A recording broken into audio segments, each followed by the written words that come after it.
not keeping pace with inflation.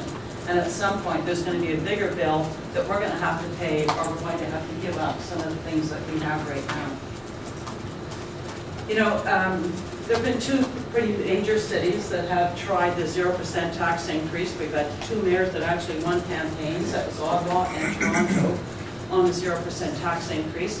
And in both instances, it was shown to be an impossibility, and it incurred greater cost down the road when people had to play catch up or face some really serious losses to the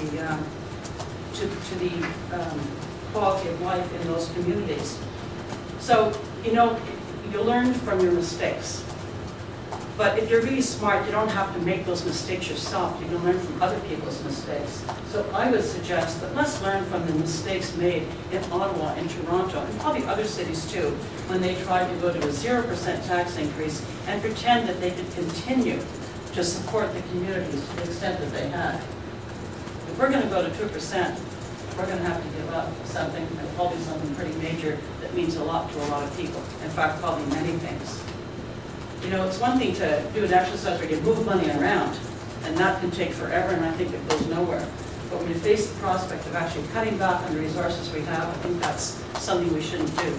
Now, I know we have the example of the federal and provincial governments right now that are bringing in budgets that are significantly smaller than been administering. But the fact is, both those levels of government have huge deficits. We don't. We have been careful. Those governments, in fact, incurred part of those deficits by giving out irresponsible, I believe, tax benefits to corporations. Now, without arguing that, the fact is they have diminished their resources. So yes, of course, they have to provide less services, but it doesn't mean that we have to follow that course. I think we have a responsible budget before us. It maintains the quality of life in our city, and I think that we should stay with it. I support the 2%. I totally disavow any support for cutting back to 0%. Mr. Gardner?